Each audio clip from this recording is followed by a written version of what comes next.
ಅಂತಾರಾಷ್ಟ್ರೀಯ ಪ್ರಜಾಪ್ರಭುತ್ವ ದಿನಾಚರಣೆ ಕಾರ್ಯಕ್ರಮದಲ್ಲಿ ಒಂದು ಹೈ ಡ್ರಾಮಾನೇ ನಡೆದು ಹೋಗ್ಬಿಟ್ಟಿದೆ. ಯಾದಗಿರಿ ನಗರದ ಜಿಲ್ಲಾಧಿಕಾರಿ ಕಚೇರಿ ಬಳಿ ಘಟನೆ ನಡೆದಿರುವಂತದ್ದು. ಜಿಲ್ಲಾ ಉಸ್ತುವಾರಿ ಸಚಿವರ ಮುಂದೆ ಸರ್ಕಾರದ ವಿರುದ್ಧನೇ ಘೋಷಣೆಯನ್ನ ಕೂಗಲಾಗಿದೆ. ಯಾದಗಿರಿ ಶಾಸಕರಾದಂತಹ ಚೆನ್ನಾರೆಡ್ಡಿ ಪಾಟೀಲ್ ತುನ್ನೂರು ಈ ಕಾರ್ಯಕ್ರಮಕ್ಕೆ ಭಾಗಿಯಾಗಿದ್ದಕ್ಕೆ ಘೋಷಣೆಯನ್ನ ಕೂಗಲಾಗಿರುವಂತದ್ದು. ಪಿಎಸ್ಐ ಪರಶುರಾಮ್ ಸಾವು ಕೇಸ್ನ A1 ಆರೋಪಿಯಾಗಿರುವಂತಹ ಶಾಸಕ ಚೆನ್ನಾರೆಡ್ಡಿ ತುನ್ನೂರನ್ನ ಯಾಕೆ ಬಂಧಿಸಿಲ್ಲ? ಶಾಸಕ ತುನ್ನೂರ್ ಕಾರ್ಯಕ್ರಮದಲ್ಲಿ ಭಾಗಿಯಾಗಿದ್ದಕ್ಕೆ ವಿವಿಧ ದಲಿತ ಪರ ಹಾಗೂ ಕನ್ನಡ ಪರ ಸಂಘಟನೆಗಳಿಂದ ವಿರೋಧ ವ್ಯಕ್ತವಾಗಿದೆ.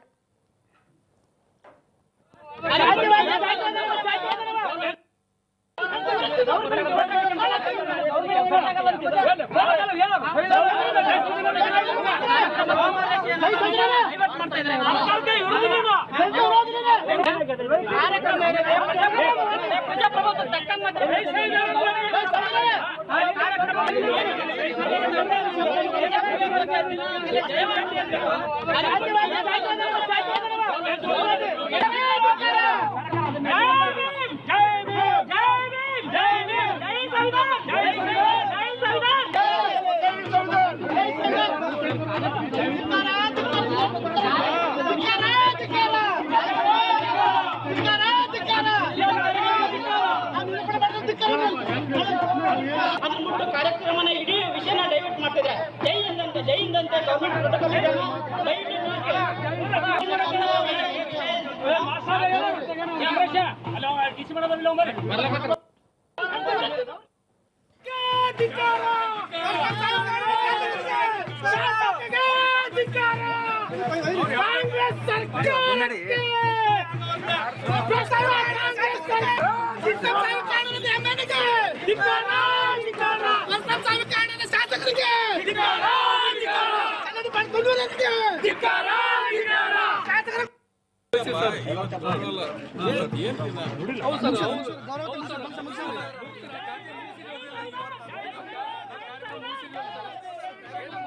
ಈಗಾಗಲೇ ಗಮನಿಸ್ತಾ ಇದ್ದೀವಿ, PSI ಪರಶುರಾಮ್ ಅವರ ಸಾವು ನಿಗೂಢ ಸಾವು.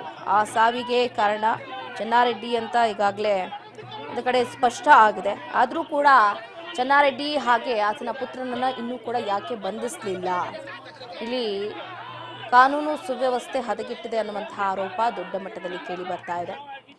ಯಾದಗಿರಿ PSI ಸಾವು ಪ್ರಕರಣಕ್ಕೆ ಸಂಬಂಧಪಟ್ಟಂತೆ ಈಗಾಗಲೇ ಎಲ್ಲರೂ ಕೂಡ ಹೇಳಿಕೆಗಳನ್ನ ಕೊಡ್ತಾ ಇದ್ದಾರೆ. ಇದರಲ್ಲಿ A1 ಆರೋಪಿ ಚೆನ್ನಾರೆಡ್ಡಿ ಅಂತಾನೆ ಹೇಳಲಾಗ್ತದೆ.